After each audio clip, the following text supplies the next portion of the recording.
பாரு உன் பையன் கடைசியா எங்க போயிட்டு எங்க செத்துருக்கிறான் பாரு.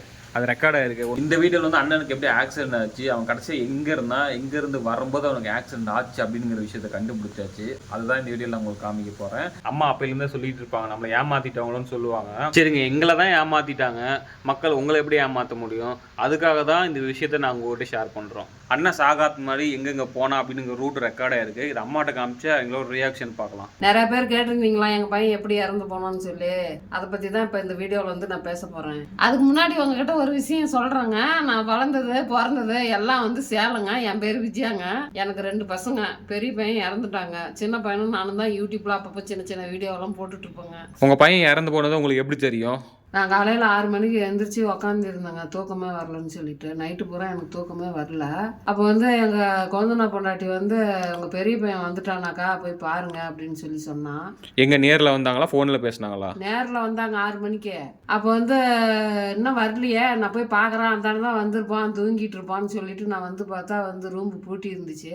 அப்புறம் நான் என்னன்னு கேட்டதுக்கு ஒன்றும் இல்லைன்னு சொல்லிட்டு எங்கள் சின்ன பையனை மேலே ரோட்டு கூட்டிகிட்டு போனாங்க. அங்கே போய் இந்த மாதிரி உங்கள் அண்ணன் இறந்து போயிட்டான்னு சொல்லி எங்கள் பையன்கிட்ட சொல்லிட்டு இருந்துருக்குறாங்க. வந்து என்கிட்ட வந்து யாருமே சொல்லலை. நான் என்னன்னு கேட்டேன். நான் ஆனால் என்கிட்ட வந்துட்டு இந்த மாதிரி இறந்து போயிட்டேன்னு சொன்னாங்க. அப்போ கூட நான் நம்பவே இல்லை. ஃபோட்டோ பார்த்ததுக்கப்புறம் தான் கன்ஃபார்ம் ஆச்சு அண்ணன் தான் இறந்துருக்கேன் அப்படின்னு. அந்த ஃபோட்டோ கூட என்கிட்ட காட்டலைங்க, எங்கள் பையன் தான் இறந்து போயிட்டான்ட்டு. அப்புறம் எங்கள் குழந்தை பொண்டாட்டி இருந்துக்கிட்டு உங்கள் பையன் தாங்க நந்து தாங்க பெரியவன் தாங்க செத்து போயிட்டான், என்னன்னு கேட்டுட்டு இருக்கிற புரியாத அப்படின்னு சொல்லவும் எனக்கு அப்படியே கை காலெல்லாம் விலை எடுத்து போயிடுச்சுங்க.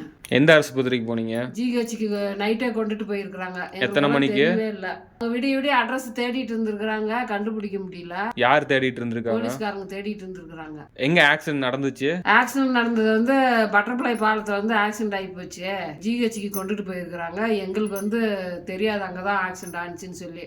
அப்புறம் காலையில தான் எல்லாம் போய் பார்த்தாங்க, அங்கதான் ஆக்சிடென்ட் ஆகி கிடந்திருக்கிறான் அப்படின்னு சொல்லி. போலீஸ்காரன்ட்ட கேட்டீங்களா இதுல போய் ஆக்சிடென்ட் ஆனாங்கன்னு? எதில் போய் ஆக்சிடென்ட் ஆனாங்கன்னு கேட்குற நிலமையில நான் இல்லைங்க. எல்லாம் கூட இருக்கிறாங்க ஃப்ரெண்டுங்க எல்லாம் கேட்டதுக்கு லாரியில போய் ஆக்சிடென்ட் ஆயிட்டான் அப்படின்னு சொல்லி சொன்னாங்க. அவங்க ஃப்ரெண்டுக்கு எப்படி தெரியுமா லாரியில தான் ஆக்சிடென்ட் ஆனாங்கன்னு? எதில் ஆக்சிடென்ட் ஆனாங்கன்னு சொல்லி அவங்க கேட்டாங்க. யாருக்கிட்ட கேட்டாங்க? போலீஸ்காரங்க கிட்ட கேட்டிருக்கிறாங்க. யாரு கேட்டாங்க? அவங்க ஃப்ரெண்டுங்களா? அவங்க ஃப்ரெண்டுங்க கேட்டிருக்கிறாங்க எப்படிங்க வந்து இப்படி நடந்துச்சு அப்படின்னு. லாரியில தாங்க ஆக்சிடென்ட் ஆகிருக்கிறாங்க, எந்த லாரின்னு எங்களால பிடிக்க முடியல, அவங்க போயிட்டாங்க அப்படின்னு சொல்லி போலீஸ்காரங்க சொல்லியிருக்கிறாங்க. இப்போ வரைக்கும் அப்படிதான் சொல்லிட்டு இருக்காங்களா, கண்டுபிடிச்சலான்னு சொல்லியிருக்காங்களா? கண்டுபிடிக்க முடியலன்னா எங்களால எந்த லாரின்னு கண்டுபிடிக்க முடியலன்னு சொல்லிட்டு இருக்கிறாங்க. இந்த கேஸுக்கு வக்கீல் வச்சிருப்பீங்களா, அவங்க என்ன சொன்னாங்க உங்களுக்கு? அவங்க வந்து கூடி சீக்கிரம் லாரி கண்டுபிடிச்சிடலான்னாங்க. அப்புறம் வந்து கண்டுபிடிச்சாச்சு அப்படின்னு சொன்னாங்க. அப்புறம் பார்த்தா வேற ஒரு பையன் ஆக்சிடென்ட் ஆன லாரியே, இன்னும் அந்த ஆக்சிடென்ட் ஆன லாரி கண்டுபிடிக்க முடியல அப்படின்னு சொல்லிட்டாங்க. இந்த தகவல் எவ்வளோ நாள் கழிச்சு சொன்னாங்க? வந்து இறந்து 6 மாதம் கழிச்சு சொன்னாங்க. சரிங்க, 6 மாதம் கழிச்சு சொன்னாங்கன்னு சொல்கிறீங்க. ஆக்சிடென்ட் ஆன அடுத்த நாளே நீங்கள் வந்து செக் பண்ணீங்களா? கீழே ரவுண்டானத்தில் ஒரு கேமரா இருக்குது. அப்படியே லாரிக்கார கீழே வராமல் ரிவேர்ஸ் எடுத்துகிட்டு போயிருந்தானா அங்கேயும் ஒரு கேமரா இருக்குது. அது போலீஸ்காரங்க செக் பண்ணாங்களா? அது செக் பண்ணாங்களா இல்லையான்னு வந்து வக்கீலுக்கு தான் தெரியும். ஏங்க செக் பண்ணீங்களா இல்லையான்னு வந்து வக்கீல் தான் போய் போலீஸ்காரங்களை கேட்கணும். அந்த நேரத்தில் இதெல்லாம் கேட்கறதுக்கே தோணலை. ஏங்க வந்து பையனே இழந்து போயிட்டான், அவன் வந்து செத்து போனதை வந்து எந்த கேமராவில் விழுந்துருக்குது, எந்த லாரின்னு கண்டுபிடிச்சிட்டு இருக்கிறதுக்கு மனநலம் இருக்கும். இப்போ தான் வந்து எந்த லாரியில் அடிபட்டிருப்பான் அப்படின்னு சொல்லி கண்டுபிடிக்கலாம் அப்படின்னு சொல்லி நாங்களும் வந்து எவ்வளோ தூரம் போய் நாங்கள் போலீஸ்காரங்க கிட்ட சொன்னால் நீங்களே கண்டுபிடிங்கப்பா அப்படின்னு சொல்லி சொல்கிறாங்க. போலீஸ்காரங்களாலே கண்டுபிடிக்க முடியல, நம்மளால எப்படி கண்டுபிடிக்க முடியும்? கொஞ்ச நாளைக்கு அப்புறம் ஒருத்தர் ஃபோன் பண்ணி மாதிரி வந்து ஆக்சிடென்ட் ஆகி போனாங்க, அந்த லாரிக்காரங்கிட்டே தான் வந்து ஃபோனை வாங்கி பேசினாங்க ஆம்புலன்ஸுக்கு அப்படின்னு சொல்லி ஒரு ஃபோன் கால் வந்துச்சு. அப்புறம் நாங்கள் உடனே வந்து நாங்கள் போலீஸ்கிட்ட சொன்னோம். அதுக்கு வந்து என்னன்னாங்க, ஏப்பா நீங்களே போய் கண்டுபிடிச்சி எங்கள்கிட்ட சொல்லுங்க அப்படின்னு சொல்லி போலீஸ்காரங்க சொல்கிறாங்க. அப்புறம் நீங்கள் எதுக்கு இருக்கிறீங்கன்னா நம்ம கேட்க முடியும், நாங்கள் சரின்ட்டு நாங்கள் வந்துட்டோம். நடுவில் ஃபோன் கால் பண்ணாங்கல்ல, அதை பற்றி வக்கீல்கிட்ட பேசுனீங்களா?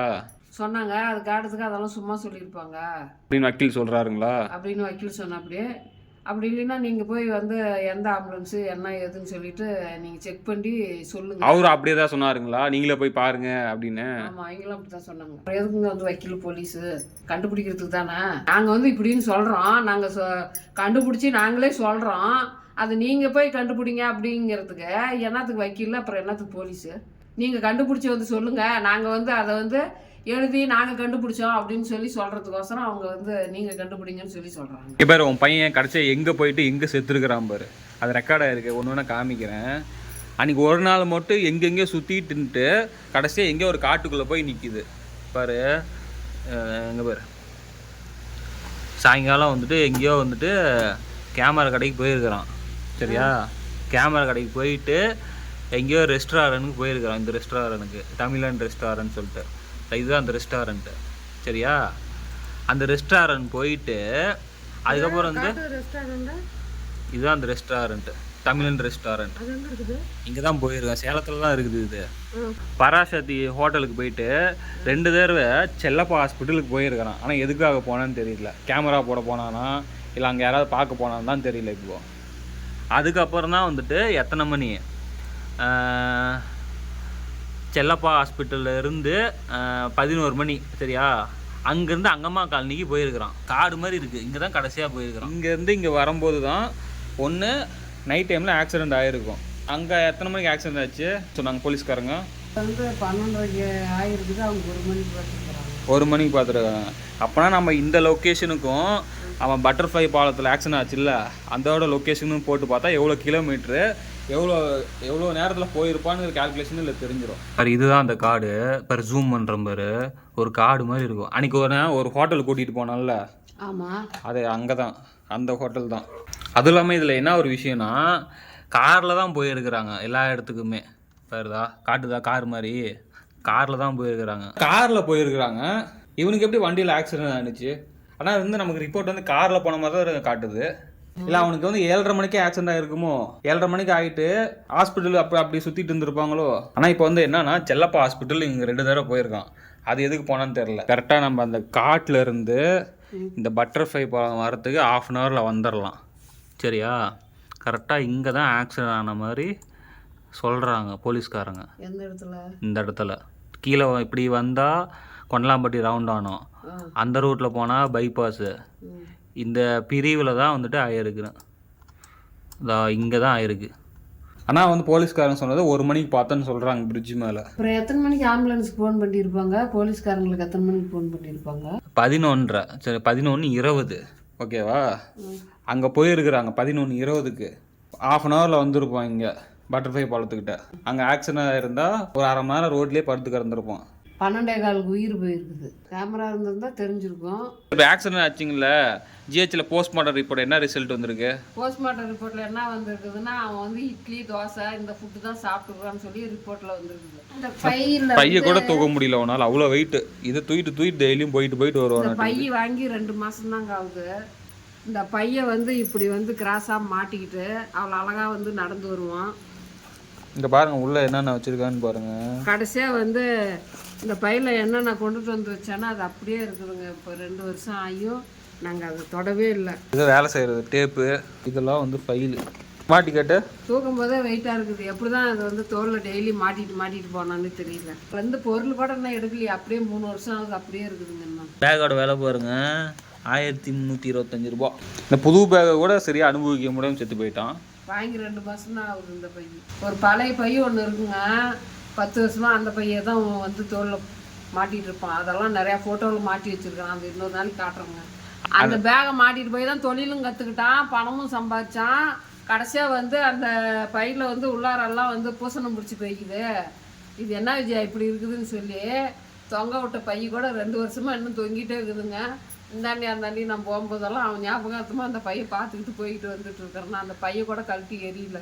ராசியான பேக்குன்னு சொல்லி தூக்கி எறிகிறதுக்கு அவனுக்கு மனசு வராதுங்க. ஒரு சின்ன பொருளை கூட அவ்வளோ பொறுப்பாக வந்து எல்லாம் வந்து கட்டி வைப்பான். பேக் மாட்டிக்கிட்டு எங்கே போகிறேன்? நான் இந்த பேக்கை மாட்டிட்டு எங்கே போகிறேன்? நாளைக்கு ஏது என் பேர பிள்ளைங்க ஏது வந்தால் பெரியப்பா பேக்குன்னு சொல்லி ஏது எடுத்து மாட்டிக்கிட்டு இருக்குங்களா, அன்ன வரைக்கும் அதை அப்படியே தான் பத்திரமா வச்சுட்டு போகிறேன். இந்த சேர் வந்து எங்கள் பையனுடைய சேருங்க. இது வாங்கி 2 மாதம் தான் ஆச்சு. அப்போ அவன் தீபாவளி டைமில் இது வாங்கினான். வாங்கிட்டு வந்து இதில் உட்காந்துக்கிட்டு சுற்றி நான் பாரு ராஜா மாதிரி இருக்கிறேன்னா, நீ சொன்னாலும் சொல்லாட்டினாலும் நீ ராஜா தாண்டா அப்படின்னு நான் சொல்லுவேன். அம்மா உக்காரட்டும் அப்படின்னு சொல்லி விட்டுட்டு போயிட்டான்னாட்டங்குது. நான் இதில் அதிகம் உட்காருறது இல்லைங்க. இன்னைக்கு உங்ககிட்ட பேசுறதுனால இப்போ இதில் உட்காந்து நான் பேசுகிறேன். நான் பையன் இதை ஆசைப்பட்டு வாங்கி அதில் கூட அவன் ஒழுங்காக உட்கார மாட்டாங்க. தேஞ்சு போயிருன்னு சொல்லிட்டு அமிங்கி போயிருன்னு சொல்லிட்டு கீழே தான் உட்காந்து சாப்பிடுவோம். வாங்கி வச்சுட்டு பூஜை பண்ணிட்டு இருந்துக்கிறான். வாங்கி வச்சா அதை யூஸ் பண்ணணும். வேலை செய்யும் போது மட்டும் நைட்டில் உட்காந்து வீடியோ கேம் விளையாடுவாங்க. அப்போ இந்த சேர்ல உட்காந்துக்கிட்டு அவன் உட்காரதே எனக்கு தெரிஞ்சு 1 மணி நேரமோ 2 மணி நேரம் தான் உட்காருவான். அவன் வந்து பொழுதுனைக்கு இதில் உட்கார மாட்டாங்க, வேற ஒரு பெஞ்சு இருக்குதுங்க, அந்த பெஞ்சில் உட்காந்து தான் வேலை செய்வான். இப்போ அவன் சிரிக்கிற சத்தம் இன்னும் வந்து என் காதில் இன்னும் ஒழிச்சிட்டே இருக்குதுங்க. ஆனால் வந்து இனிமேல் கேட்க முடியாது அவன் சிரிக்கிறதுனால. நீங்கள் பொய்ன்னு நினச்சாலும் சரி, உண்மைன்னு நினச்சாலும் சரி, இதுதான் என் வாழ்க்கையில் நடந்த முதலும் கடைசியுமா இழப்பாக இருக்கணும்னு நான் நினைக்கிறேன். இந்த பேக்கு தாங்க இது என் பையன் பழைய பேக்கு, இன்னமும் தொங்கிக்கிட்டே இருக்குது. 3 வருஷம் ஆகுது. அவன் வந்து இதில் மாட்டி விட்டு காயிட்டுன்னு தொங்க விட்டது. இன்னும் நான் அது எடுத்து கூட பார்க்கலிங்க. பாருங்க, ராசியான பேக் இது. வந்து யார் யார் எடுத்துகிட்டு போகிறீங்களோ இங்கே பணக்காரன் ஆயிடுவாங்களா? நான் யார் கேட்டாலும் அவன் கொடுக்க மாட்டேன். அவங்க பணக்காரங்களா ஆனா என்ன ஆகணும், இதை வச்சு என்ன கோடி பணமாக சம்பாதிச்சிட்டான், பணக்காரன் ஆகிட்டானான்னு கேட்குறேன். நீங்கள் எடுத்து போனவங்க பொருளை எடுத்துகிட்டு போனால் அமுக்குவாங்களாமா? அப்படி வச்சிருக்கூடாதான். அவங்க கூட பிறந்தவங்க தான் அனுபவிக்கணுமா. ஜோசிக்காரங்க தான் இதை சொன்னாங்க. நீங்கள் நெட்டுலேயே சர்ச் பண்ணி பாருங்க தெரியும். இந்த மாதிரி செத்து போனவங்க பொருள்லாம் மற்றவங்க யூஸ் பண்ணலாமா, நீங்கள் சர்ச் பண்ணாலும் தெரிஞ்சு போயிடும்.